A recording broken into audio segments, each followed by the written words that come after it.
In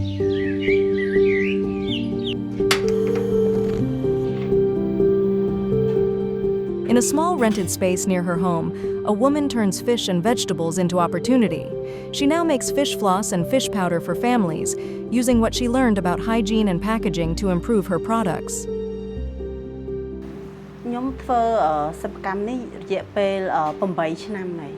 ហើយដែលខ្ញុំសម្រេចចិត្តធ្វើអាជីវកម្មមួយនេះឡើងមកដោយសារតែខ្ញុំកាលពីមុនខ្ញុំមានកូនតូចៗហើយខ្ញុំក៏បានចូលនៅក្នុងគម្រោង Nourish គេបរៀនថែទាំកូនហ្នឹងគឺគាត់ផ្ដល់ឲ្យតអ្នកដែលមានជីវភាពខ្វះខាតទេដែលមានបានសមត្ថភាពកាលហ្នឹងបងរៀនធ្វើហ្នឹងបងអត់ទាន់បានបង្កើតជាសិប្បកម្មឬក៏បង្កើតជាការលក់អីទេបងគាត់ថា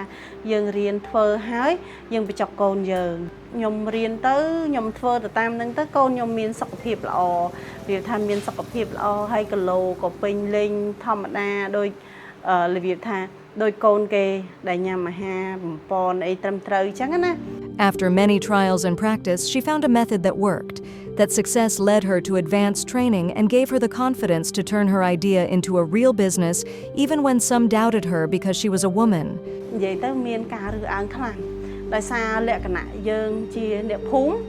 ហើយយើងជាស្ត្រីយើងនៅប្រកាន់វាថា gender យើងវាអត់ស្មើភាពយ៉ាងណាក៏មនុស្សស្រីត្រូវតែមានការគ្រប់គ្រងបុរសគ្រប់គ្រងខាងលើអញ្ចឹងណាតែទោះជាឧបសគ្គទាំងនឹងថាមិនក្រៅតែបងនៅតែជំនះដែលបងដើរមកមុខបាននេះក៏ដោយសារតាគ្រួសារក៏ជួយជ្រោមជ្រែងបងប្អូនឪពុកម្ដាយក៏ជួយជ្រោមជ្រែងយើងថាធ្វើទៅខ្វះខាតឬក៏ត្រូវការអីចឹងគាត់ជួយយើងទោះបីគាត់មិនជួយច្រើនតែក៏គាត់ជួយលើកទឹកចិត្ត10000យ៉ាងអញលក់1គីឡូ12000 Began by selling only a few packs each month. Today, it's more than 3,000, from fish powder for children's meals to fish floss and snacks. But it took time. Many customers were unsure at first, and she had to keep explaining how to use her products before they started to believe in them.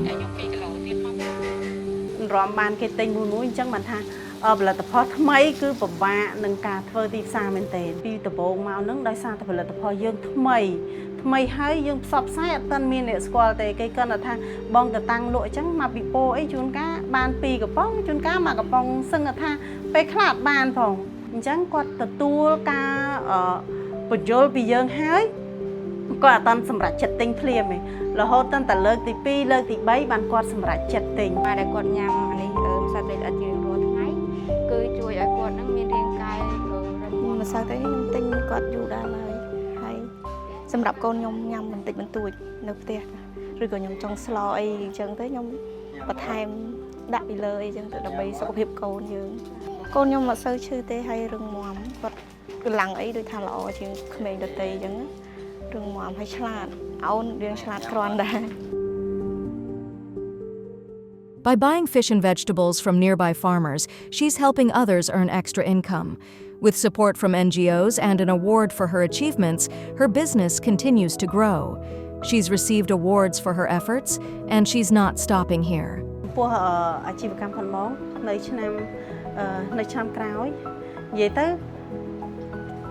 ឆ្នាំបន្តទៀតបងចង់បរិយាអាជីវកម្មផងបងលក់ទូទាំង25ខេត្តក្រុងព្រោះបងមានគោលដៅស្រេចហើយបងកំពុងតែយើងកំពុងធ្វើការទៅលើរឿងហ្នឹងគឺយើងផលិតនំម្សៅត្រីល្អិតដែលមានដែលយើងលក់តម្លៃសមរម្យគឺមួយកញ្ចប់ត្រឹមតែ 1000 រៀលយើងអាចបោះតាមទៀមតាមតូបឬក៏តាមម៉ាតអីផ្សេងដើម្បីឲ្យគាត់នឹងលក់ផលិតផលយើងបានទូទាំងប្រទេសទូទាំង25ខេត្តក្រុងផងយើង